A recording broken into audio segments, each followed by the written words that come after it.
आज हम सभी श्रवण करेंगे श्रीमद् भागवतम के अंतर्गत स्कंद 6 अध्याय पहला अध्याय और इसमें 27 नंबर श्लोक से आज हम प्रारंभ करेंगे।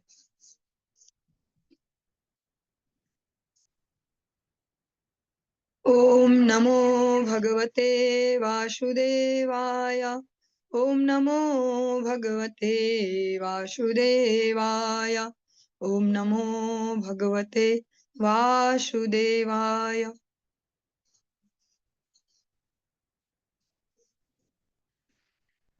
स एवं वर्तमानः अज्ञो मृत्युकाल उपस्थिते मतिं चकार तनये बाले नारायणाहृदये।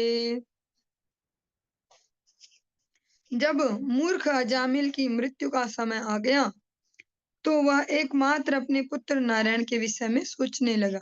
सबसे छोटी संतान और इस एज में आते आते उनके वृद्धावस्था की संतान है, तो हम आइडिया लगा सकते हैं कि बाकी बच्चे बड़े बड़े भी होंगे, तो वही सीन होगा कि कोई सुनता नहीं है। तो जो सबसे छोटा भी छोटा सा बच्चा तो सुनता भी वही होगा, इसलिए ज्यादा ही उसका स्मरण रहता था। और अंत समय आते आते तक नारायण में ही पूर्णतः आसक्ति उनकी उपस्थित हो गई। तापास हस्त्रांस्त्रीन् दृष्ट्वा पुरुषान् अतिदारुणान् वक्रतुण्डानुध्वरुम्ण आत्मानं नेतुमागतान्। दूरे क्रीडनकाशक्तं पुत्रं नारायणं हृदयं प्लावितेन स्वरेणोच्च राजुहावाकुलेन्द्रियः। तब अजामिल ने 3 भयावह व्यक्तियों को देखा जिनके शरीर वक्र भयानक और मुख टेढ़े थे तथा शरीर पर रोम खड़े हुए थे। वे अपने हाथों में रस्सियां लिए हुए उसे यमराज के लोक ले जाने हेतु आए थे। जब उसने उन्हें देखा तो वह अत्यधिक विमोहित हो गया और कुछ दूर पर खेल रहे अपने छोटे पुत्र के प्रति आसक्ति के कारण अजामिल उसका नाम लेकर जोर जोर से पुकारने लगा। इस प्रकार अपनी आंखों में आंसू भरे हुए किसी प्रकार से उसने नारायण के पवित्र नाम का उच्चारण किया। एक तो मृत्यु का भय था, यमदूतों को देखकर भय भी था, तो आंखें आंसुओं से भरी थी। उस समय डर लग रहा था करुण स्वर में, और पुकार तो पुत्र को रहा है लेकिन नाम तो नारायण का था। तो नारायण जो पवित्र नाम है भगवान का, इसका उसने उच्चारण करना शुरू कर दिया।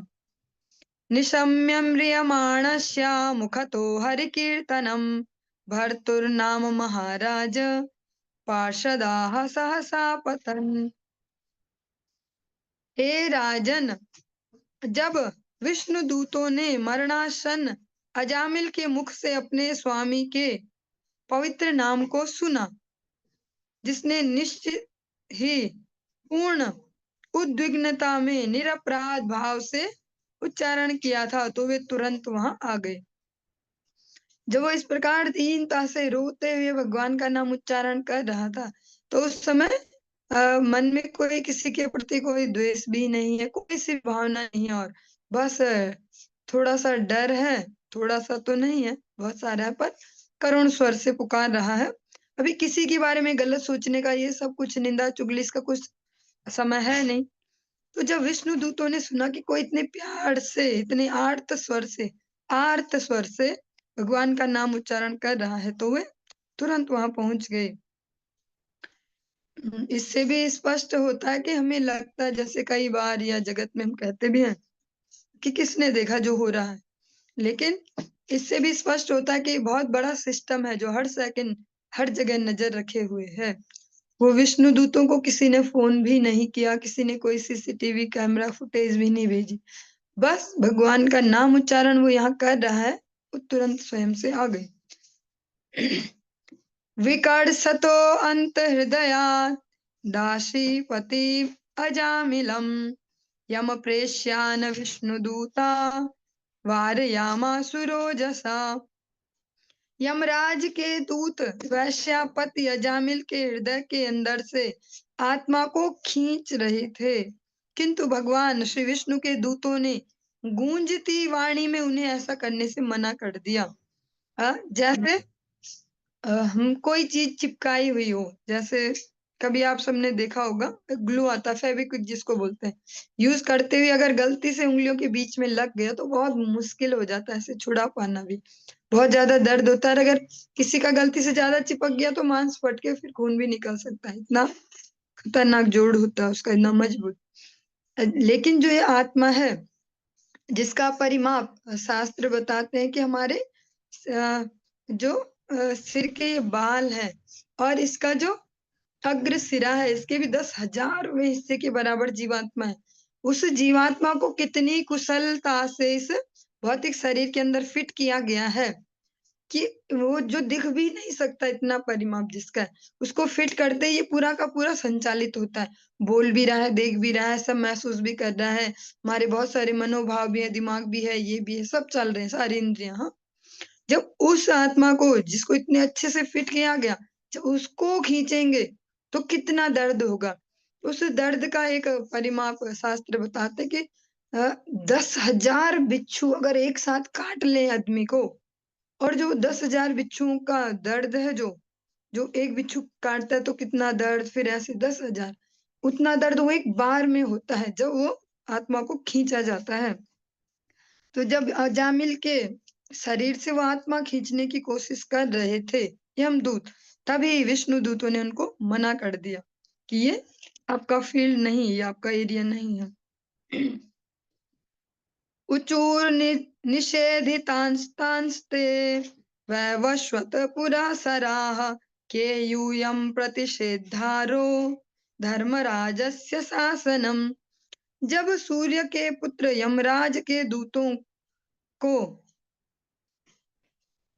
इस प्रकार मना किया गया तो उन्होंने कहा, हे महाशय, आप कौन हैं जिन्होंने यमराज के अधिकार क्षेत्र को ललकारने की धृष्टता की है। जो सूर्य देव के पुत्र हैं यमराज, सूर्य देव की कन्या है यमुना महारानी और एक अन्य पुत्र है शनिदेव। तो जो ऐसे यमराज है उनके दूतों को जब मना किया विष्णु दूतों ने, तो वो पूछते हैं कि आप हैं कौन जो यमराज जी के अधिकार क्षेत्र को ललकार रहे हैं। मीन्स ये तो एरिया यमराज जी का है, फिर आप इसमें कैसे एंट्री ले रहे हैं, कैसे घुस रहे हैं।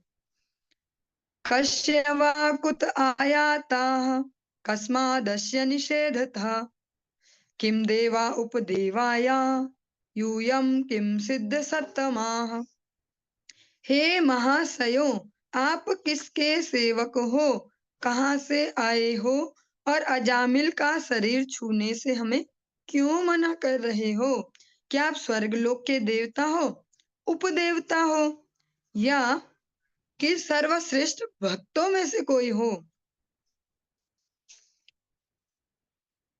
सर्वे पद्मपलाक्षाक्षाः पीतकौशेयवाससः किरीटिनः कुण्डलिनो लसत्पुष्करमालिनः सर्वे चानूत्न वयसः सर्वे चारुचतुर्भुजाः धनुर्निषङ्गा सिगदा शङ्ख चक्राम्बुजश्रियः दिशो वितिमिरालोकाः कुर्वन्तः स्वेन तेजसा किमर्थं धर्मपालस्य किंकरानो निषेधथ।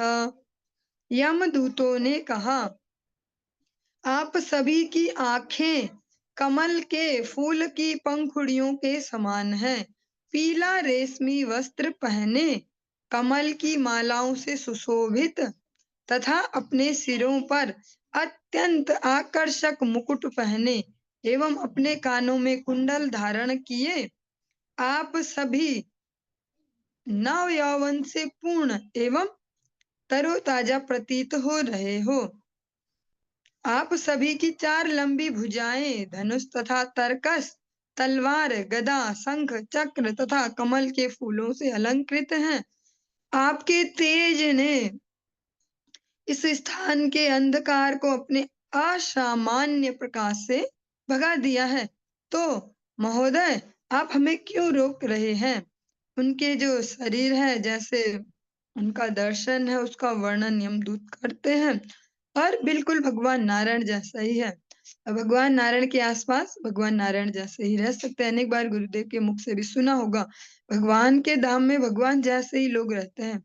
इसीलिए इस जगत में भी भक्ति राज्य में अनेक अनुशासन दिए जाते हैं। जैसे कई बार कुछ नए लोग या जो अभी भक्ति में नहीं जुड़े, वो शिकायत भी करते हैं कि बहुत झंझट है यहाँ पे, ये भी करो, वो मत करो, ऐसा है, ऐसा ऐसा, कितने कचर कचर, कितने झंझट है। लेकिन ये सब हमारे मंगल के लिए, हमारे शुद्धिकरण के लिए है, क्योंकि हमने इच्छा ही ऐसी पाल ली कि भगवान तक पहुंचना है, तो भगवान के आसपास भगवान जैसे ही रह सकते हैं। तो हम अगर यहाँ धीरे धीरे धीरे धीरे प्रैक्टिस करेंगे अपने जो कुछ बैड हैबिट्स है उनको छोड़ने की, कुछ गुड हैबिट्स ऐड करने की अपने जीवन में, तो फिर हम इस पद पर अवश्य अग्रसर हो पाएंगे। और जो ये भगवान के दूत है, बिल्कुल भगवान जैसी इनकी आभा भी है, वैसी अंग कांति, वैसा ही सब सौंदर्य, वस्त्र, आभूषण, सब कुछ। यमदूत कहते हैं कि आपके शरीर से जो आभा निकल रही है, जो तेज निकल रहा है, इससे यहाँ का सारा अंधकार दूर हो गया है। पर ये तो बताइए कि आप हमें क्यों रोक रहे हो?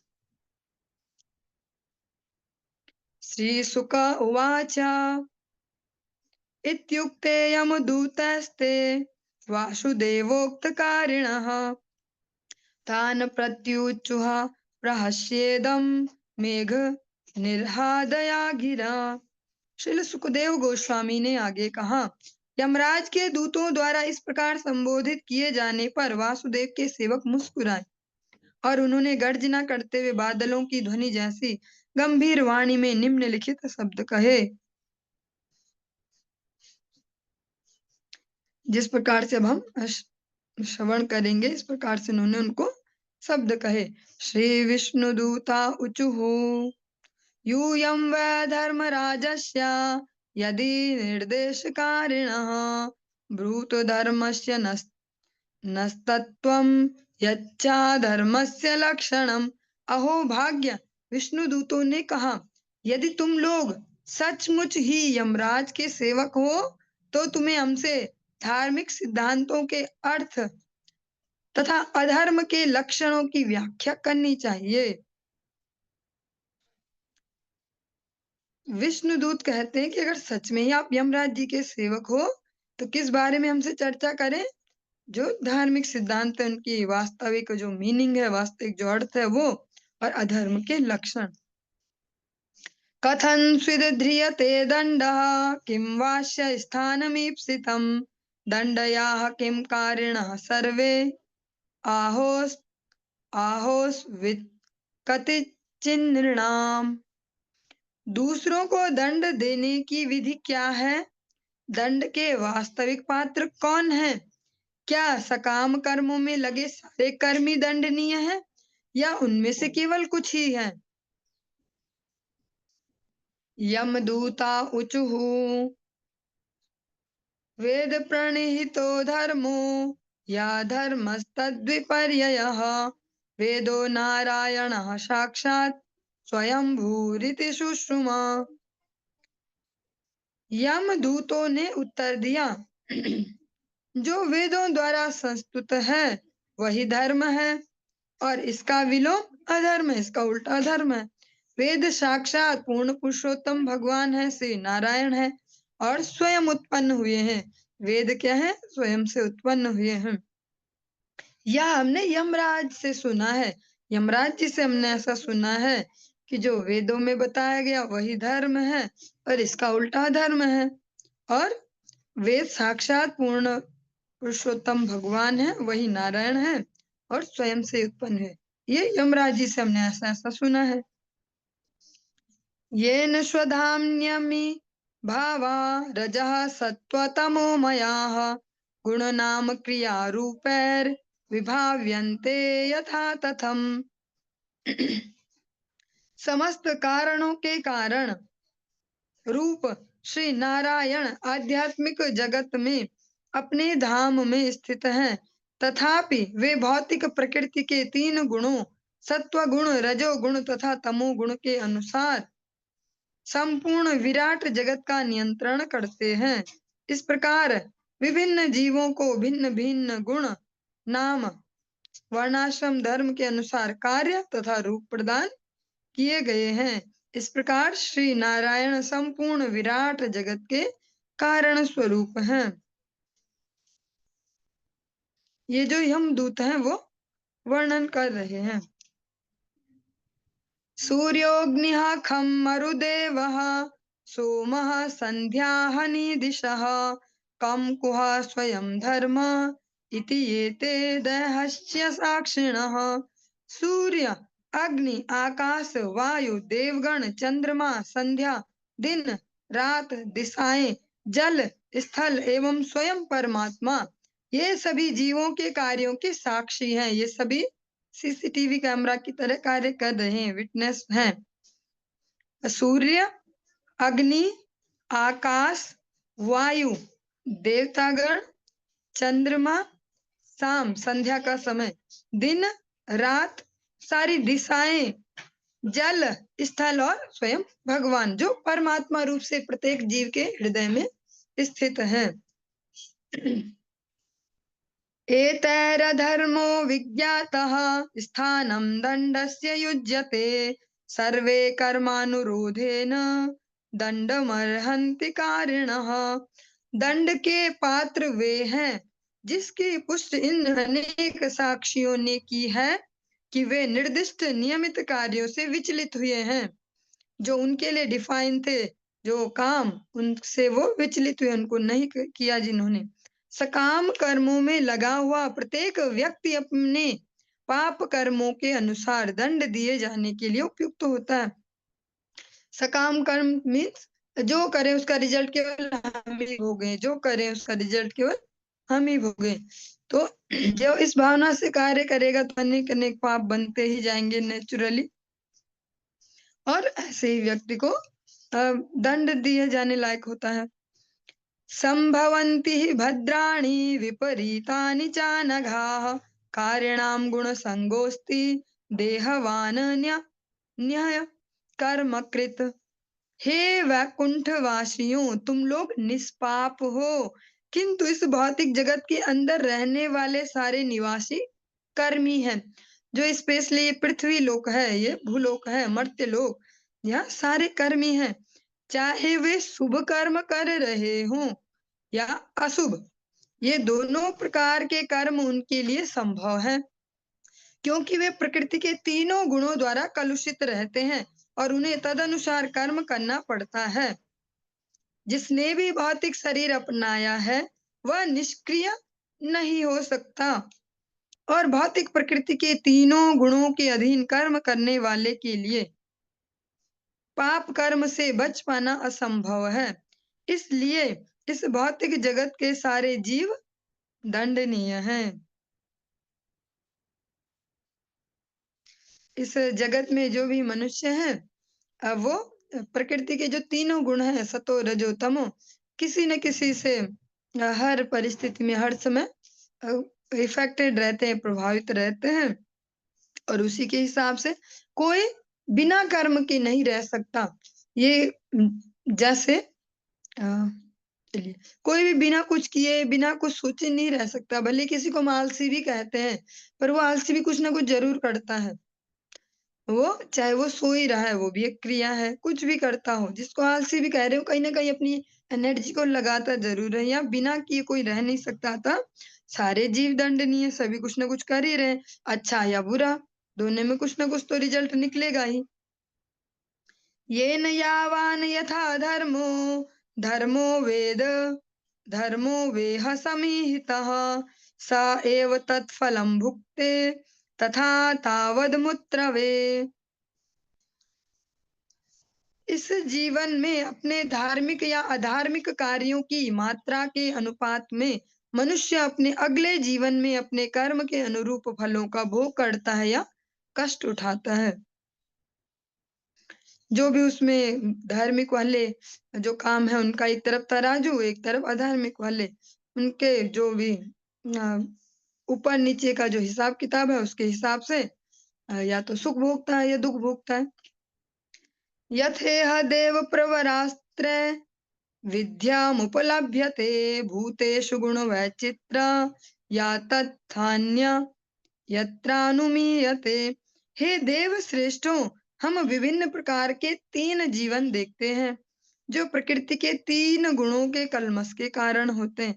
इस प्रकार जीव शांत, अशांत तथा मूर्ख, सुखी, दुखी या इन दोनों के बीच तथा धार्मिक, अधार्मिक या अर्ध धार्मिक माने जाते हैं।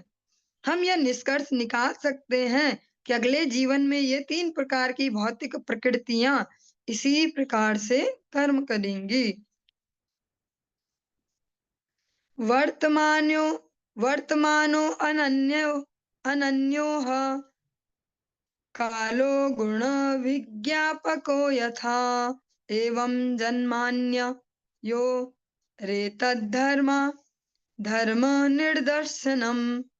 जिस प्रकार वर्तमान वसंत काल भूत तथा भविष्य काल के वसंत कालों की प्रकृति को सूचित करता है, उसी प्रकार सुख दुख या सुख दुख दोनों से मिश्रित यह जीवन मनुष्य के भूत तथा भावी जीवनों के धार्मिक तथा अधार्मिक कार्यों के विषय में साक्ष्य प्रस्तुत करता है।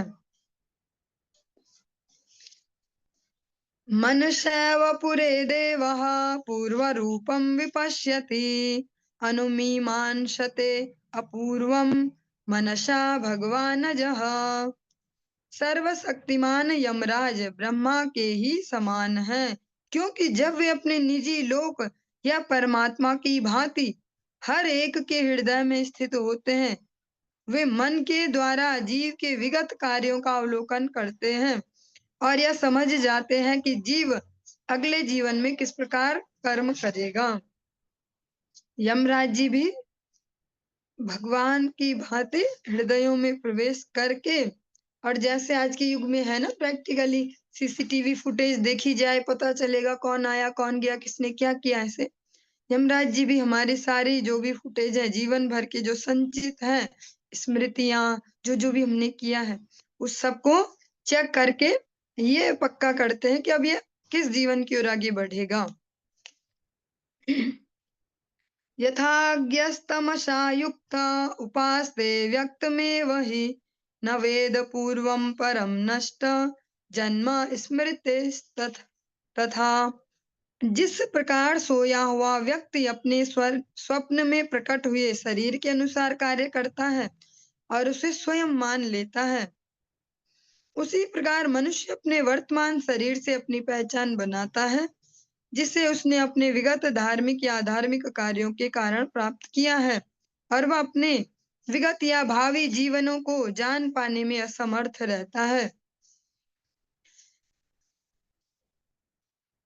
व्यक्ति ने जो पूर्व में कर्म किए उनके हिसाब से वो शरीर प्राप्त करता है, और भगवान ने विस्मृति का एक, बोल सकते हैं, उपहार दिया है कि वो भूल भी जाता है कि पिछली बार में क्या और क्या क्या किया। अगर याद रहे तो ये जीवन जीना हमारे लिए बहुत मुश्किल हो जाए। जैसे स्वप्न में हम अलग अलग सपने देखते हैं ना, और सपने में भी बहुत कुछ कर रहे होते, चल रहे हैं, वहां गए, उससे ये बात की, ऐसा ऐसा, लेकिन एक्चुअल में तो वैसा नहीं होता। पर वो सपना भी तो झूठ नहीं था, वहां भी हो तो रहा था कुछ, वो कैसे हुआ। तो ऐसे ही ये जो जीवन होता है ये भी इसी भांति होता है। जो पिछले जन्म के कार्य हैं उनके हिसाब से हमें ये शरीर प्राप्त होते हैं, और इसी प्रकार से उस शरीर से हम अपनी पहचान बना लेते हैं। जैसे सपने में भी हम वो सच ही तो थे, जो हम कर रहे थे वो कर ही रहे थे, घूम रहे थे, इधर उधर जा रहे थे, या जो भी। ऐसे इस जीवन में भी अभी जो हमारी जो पर्सनैलिटी जो हमें भगवान ने दी है, इसको ही हम स्वयं को मान लेते हैं। कितना ही हम श्रवण करें कि हम शरीर नहीं है, हम आत्मा है, लेकिन प्रैक्टिकली तो हमारे ये प्रैक्टिस में नहीं आ पाता। जब ये शरीर में कुछ कष्ट होता है तो हमें कष्ट होता है, सब कुछ होता ही है। कोई बुरा वचन कुछ कह दे तो हृदय में भी लगता है, क्योंकि हमने जो अपना ये बाह्य आवरण है, इससे इतना मैं इसको ही मान लिया कि मैं यही हूँ। पंचभिः कुरुते स्वार्थान् पंचवेदाथ पंचभिः एकस्तु षोडशेन्द्रीन् स्वयं सप्तदशो अश्नुते। 5 ज्ञानेन्द्रियों, 5 कर्मेंद्रियों तथा 5 इंद्रिय विषयों के ऊपर मन होता है, जो 16वां तत्व है। मन से श्रेष्ठ शत्रु वह तत्व आत्मा स्वयं जीव है, जो अन्य 16 के सहयोग से अकेले भौतिक जगत का भोग करता है। जीव 3 प्रकार की स्थितियों को भोग करता है। पहला हो गया सुख, दूसरा दुख और तीसरा दोनों का मिक्स, सुख और दुख। तदेतत् षोडशकलं लिंगम शक्ति त्रयं महत् धत्ते अनुसंसृति पुंसी हर्ष शोक भयार्तिदाम। सूक्ष्म शरीर 16 अंगों से समन्वित होता है। 5 ज्ञानेन्द्रियां, 5 कर्मेंद्रियां, 5 इंद्रिय तृप्ति के विषय शब्द रूप रस गंध, शब्द रूप रस गंध और स्वाद तथा मन। यह सूक्ष्म शरीर भौतिक प्रकृति के 3 गुणों का प्रभाव है। यह दुर्लंघ्य प्रबल इच्छाओं से बना हुआ है। अतएव यह जीव को मनुष्य, पशु तथा देवता योनि में एक शरीर से दूसरे में देहांतरण कराता है। जब जीव को देवता का शरीर प्राप्त होता है तो वह निश्चित रूप से हर्षित होता, खुश हो जाता है। देवता बन गया, वो संपूर्ण स्वास्थ्य भी रहेगा और बस मजे से इंद्रिय तर्पण हर प्रकार का कर सकते हैं। जब उसे मनुष्य का शरीर प्राप्त होता है,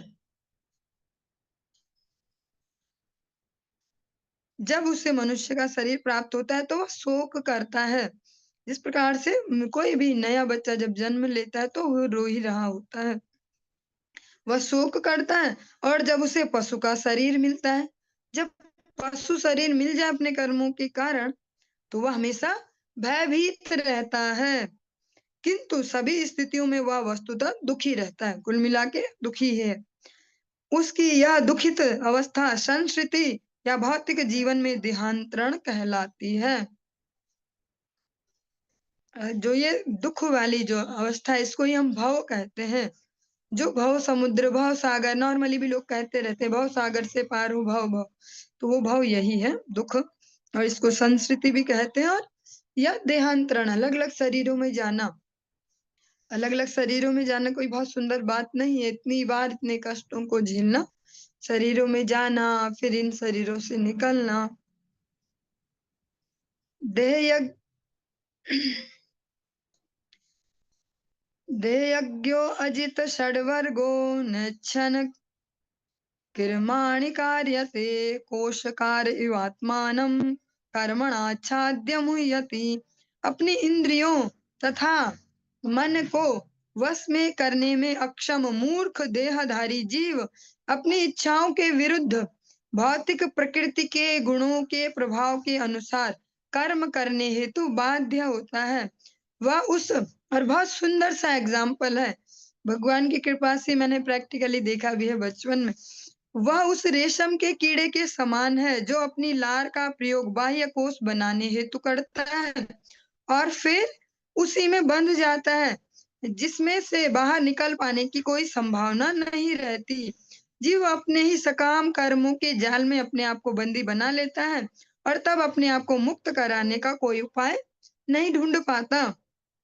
इस प्रकार वह सदैव मोहग्रस्त रहता है और बारंबार मरता रहता है।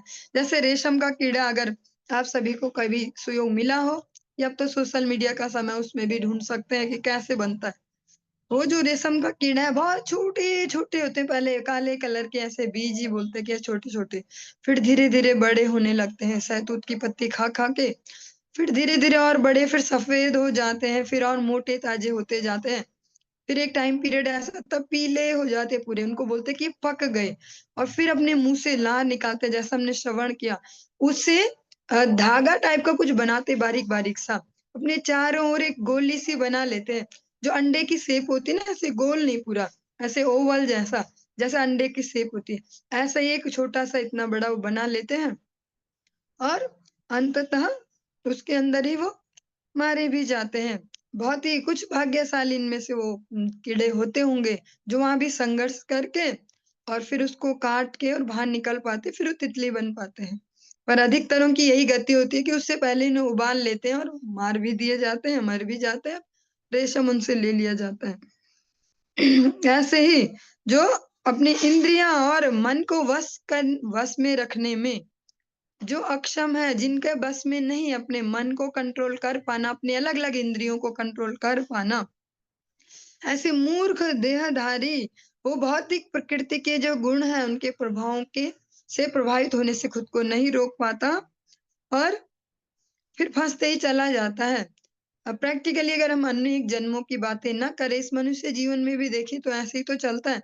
कभी किसी भावना से मोहित होके, कभी किसी भावना से और बस इस प्रकार से हम अपने जीवन को वेस्ट करते जाते हैं। कभी किसी बहाने ये वाली ज़िम्मेदारी बहुत ऐसी है या ये तो एक दूसरा फ़ील्ड हो गया ज़िम्मेदारी वाला, पर अपनी इच्छाओं के पीछे दौड़-दौड़ के मुझे बहुत ज़्यादा अमीर बनना है और अमीर बनने की मेरी कोई लिमिट नहीं है। कोई फ़िक्स भी नहीं है कि इतना ही बनना है।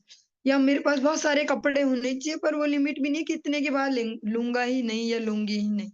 या मेरे पास इतना बड़ा घर होना चाहिए, घर में इतनी सुविधाएँ, उसकी भी कोई लिमिट डिफाइन नहीं है कि इसके बाद कुछ नहीं जोड़ना, ऐसा। करते इनमें ही लगा रह के क्योंकि इंद्रियाँ तो कभी भी शांत नहीं होंगी। भगवान है, एकमात्र भगवान श्री हरि के शरण से उनके जनों की शरण लेने से ही सर्वे इंद्रियो शांत्याचा तभी ये संभव है और इसके अभाव में हमेशा मोहग्रस्त रहता, हमेशा कुछ ना कुछ परेशानी रहेगी। हाँ, सब ठीक हो गया था, फिर देखो ना ऐसा हो गया। हाँ, सब ठीक-ठाक ही चल रहा था, फिर ऐसा हो गया या कुछ ना कुछ इस प्रकार चलते ही रहेगा। और बारंबार शरीर छोड़ने पे मजबूर होता है। नया शरीर ग्रहण करे, उसमें भी नई झमेले, नई झंझटें, फिर उसको निपटाते-निपटाते फिर कुछ नया और ये श्रृंखला चलती रहती है। न हि कश्चित् क्षणमपि जातु तिष्ठत्य कर्मकृत् कार्यते यवशः कर्म गुणः स्वाभाविकैर्बलात्। एक भी जीव बिना कार्य किए क्षण भर भी नहीं रह सकता। उसे प्रकृति के 3 गुणों के अनुसार अपनी स्वाभाविक प्रवृत्ति द्वारा कर्म करना ही पड़ता है। क्योंकि यह स्वाभाविक प्रवृत्ति उसे एक विशेष रूप से कार्य करने हेतु बाध्य करती है। कोई भी जीव बिना कार्य किए कभी नहीं रह सकता और हम ये प्रैक्टिकली भी देखते हैं, कोई सही जगह एंगेज नहीं होता तो गलत जगह हो जाता है, पर खाली कोई नहीं रहता, कहीं न कहीं लगे ही हैं और इस प्रकार से उसका एक अपना एक स्वभाव बन गया, वो उसके अंतर ही काम करेगा, उसके वशीभूत होके ही कर्म करता रहेगा। लब्ध्वा निमित्तमव्यक्तं व्यक्ताव्यक्तं भवत्युत यथा योनि यथा बीजं स्वभावेन बलीयसा। सजीव प्राणी जो भी सकाम कर्म करता है, वे चाहे पवित्र हों या अपवित्र, वे उसकी इच्छाओं की पूर्ति के अदृश्य कारण होते हैं। यह अदृश्य कारण ही जीव के विभिन्न शरीरों की जड़ हैं। जीव अपनी उत्कट इच्छा के कारण किसी विशेष परिवार में जन्म लेता है और ऐसा शरीर प्राप्त करता है जो या तो उसकी या उसके माता-पिता जैसा होता है। स्थूल तथा सूक्ष्म शरीर उसकी इच्छा के अनुसार उत्पन्न होते हैं। बहुत ही सुंदर और प्रैक्टिकल सा ये प्रसंग है। कल ही एक माताजी से वार्तालाप चल रहा था। अ, इस प्रकार से वो कह रहे थे कि ऐसा क्यों? कि कई बार किसी और की भी गलती है, पर उसमें हमें भी झेलना होगा तो कैसे? अ, इसको हम इसी श्लोक से समझ पाएँगे कि हमारी कुछ इच्छा विशेष के कारण जो हमारी कोई पर्टिकुलर कोई इच्छा थी कि ये वाली, उसके कारण ही हमें जन्म भी विशेष किसी परिवार में मिला है। जो परिजन मिले हैं, भाई-बहन, माता-पिता, दूर-दूर तक रिश्तेदार, दोस्त, अड़ोसी-पड़ोसी, सब हमारे इच्छाओं के कारण और हमने जो उनके लिए कर्म किए, उनके हिसाब से ही हमें मिले हैं। हम ये नहीं कह सकते कि इसकी वजह से ऐसा हो रहा है और उसकी वजह से ऐसा हो रहा है। अगर हम समझते जाएँ, जितना भक्ति राज्य में अग्रसर होंगे गुरु वैष्णव की कृपा से, उतना नॉर्मली समझ पाएँगे। एक तो हो गया कि ज़बरदस्ती का समझना कि हाँ, हमारी वज़ह से सब कुछ हमने ही कुछ पाप किए होंगे। जब हम ऐसा बोलते हैं तो हम स्वीकार नहीं कर रहे हैं उसको। हम केवल बोलते हैं, हाँ, मैंने बहुत पाप किए होंगे पिछली बार ना ये ऐसे मिले ऐसे। अगर हम इसी को थोड़ा शांत बुद्धि से समझना शुरू करें कि हाँ, किया तो हमने ही होगा कुछ ना कुछ क्योंकि there is no mistake in his giving fruits भगवान के दिए में कोई गड़बड़ नहीं है। तो अगर जो भी मेरे आस-पास परिस्थितियाँ हैं, व्यक्ति हैं, वस्तु हैं, मेरे ही कारण है, मैंने इस प्रकार से इच्छाएँ की और इस जीवन में भगवान के जनों के अनुगत्य में ये कला सीख पाए, धीरे धीरे धीरे धीरे अनुशासित करके जीवन को, कि हम समझना शुरू करें कि हमारी थिंकिंग प्रोसेस है कैसी, सोचते कैसा है हम इच्छाएं कैसे कैसे करते हैं। ऐसे स्कैनिंग करें खुद ही अपनी इच्छाओं की, जैसे हम जाते हैं ना कि एक्सरे हो गया या जो अलग अलग से ऐसे स्कैनिंग के जो भी टेस्ट होते हैं, ऐसे हम खुद से भी टेस्ट करना शुरू करें। अपनी इच्छाओं के, अपने विचारों के, मेरा सोचना कैसा है, मेरा स्वभाव कैसा है, ये कोई नहीं कर पाएगा हमारे लिए। क्योंकि अगर कोई करने की कोशिश करेगा तो वो गाली खाएगा। हम बोलेंगे देखो इनको तो हमेशा नुक्स निकालते हैं ये ऐसा-ऐसा। हाँ? खुद से जब इसको शुरू करेंगे, क्योंकि अपने बारे में हमसे ज़्यादा अच्छा कोई नहीं जान सकता। खुद से चेकआउट करने लगे और धैर्य से, सरल बुद्धि से, स्वीकार्य भाव से, बहुत आवश्यक है स्वीकार्य भाव से समझना शुरू करें। जब हम ढूँढना ही नहीं चाह रहे खुद में गड़बड़ कि है क्या मुझ में गलती, मैं ये भी करता हूँ, ये भी करता हूँ, सब ठीक ही तो है, तो तब नहीं ढूँढ पाएँगे।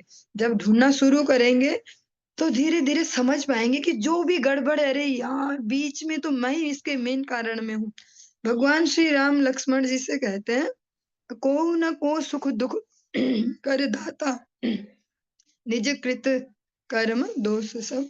जो हम कर रहे हैं उसके ही कारण ये सब रिजल्ट्स हैं। भगवान राम पे हम इसको नहीं घटाएँगे, भगवान राम हमारे लिए इसको कह रहे हैं। ऐसा नहीं कहेंगे हम इसको सुनते ही, हाँ, राम जी ठीक ही तो बोल रहे हैं, राम जी ने कुछ गड़बड़ की थी, इसलिए वनवास हो गया। देखो, राज्य मिलने ही वाला था, मिलते-मिलते वनवास। देखो, पत्नी का भी अपहरण हो गया इतने पावरफुल होते हुए भी।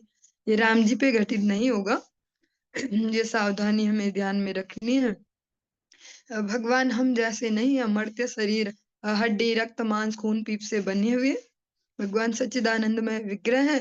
भगवान कर्म फलों के अधीन होकर सब कुछ नहीं करते।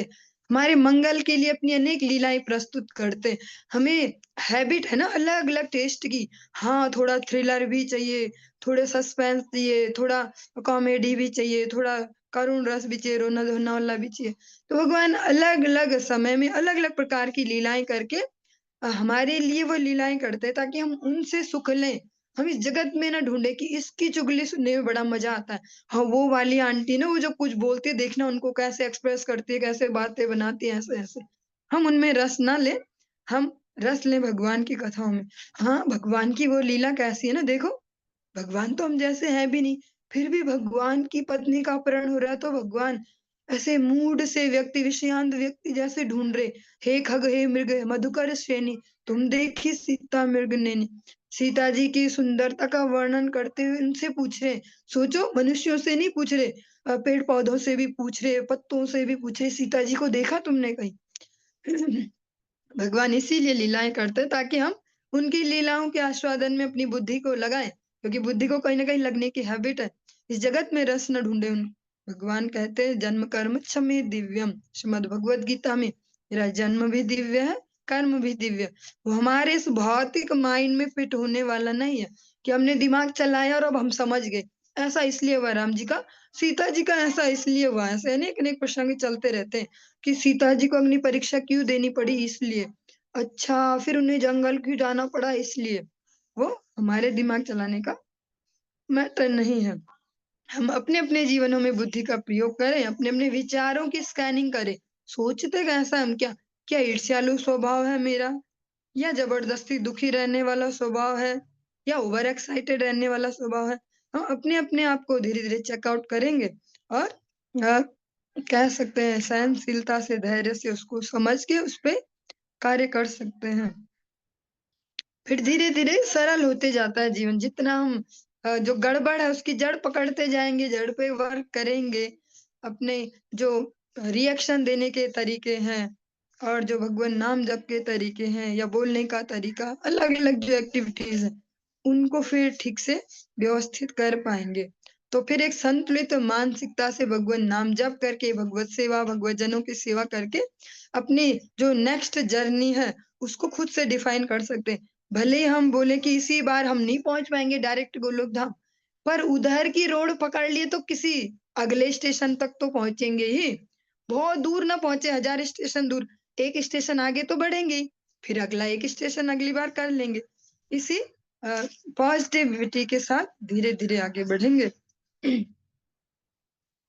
एषा प्रकृतिसङ्गेन पुरुषस्य विपर्ययः आसीत् स एव न चिरादीश संगाद् विलीयते। चूंकि जीव की संगत भौतिक प्रकृति से रहती है, अतः वह बड़ी विषम स्थिति में होता है। किंतु यदि उसे मनुष्य जीवन में यह शिक्षा दी जाती है कि किस प्रकार पूर्ण पुरुषोत्तम भगवान या उनके भक्त की संगति की जाए, तो इस स्थिति पर काबू पाया जा सकता है। जो भी हौच पौच है जीवन की, बढ़ उसमें से अगर निकलना है, उसका एकमात्र उपाय है शिक्षा। शिक्षा कौन सी?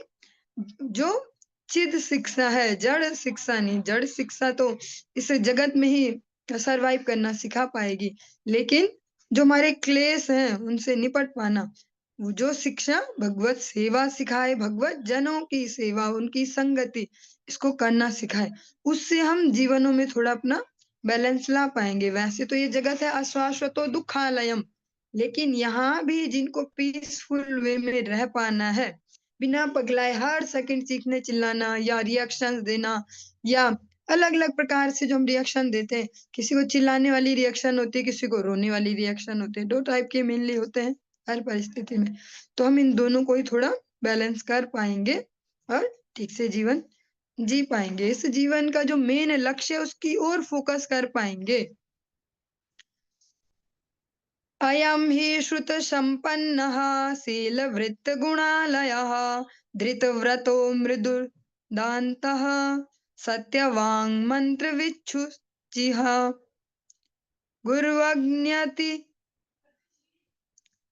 गुर्वज्ञतिथिवृद्धानां शुश्रूषुरनहङ्कृतः सर्वभूतसुहृत्साधुर्मितवागनसूयकः। प्रारंभ में अजामिल नामक इस ब्राह्मण ने सारे वैदिक ग्रंथों का अध्ययन किया था। हमारे लिए बहुत चैलेंजिंग टाइप भी है ये सुनना।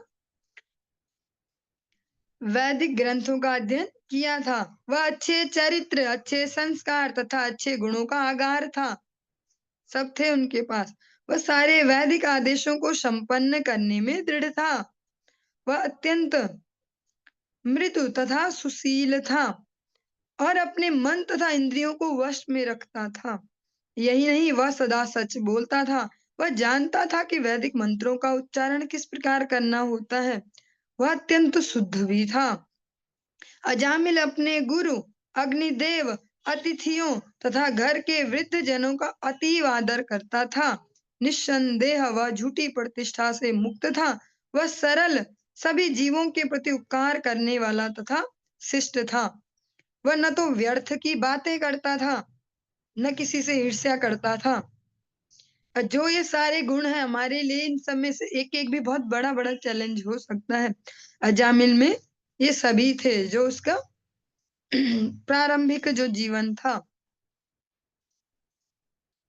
चलिए आज के इस प्रसंग को हम यही विराम देंगे, क्योंकि इससे अगला प्रसंग को फिर कंटिन्यू करने में टाइम कम हो जाएगा, तो प्रसंग एक साथ ठीक से चले, इसलिए आज की कक्षा को यही विश्राम देंगे। हरे कृष्ण।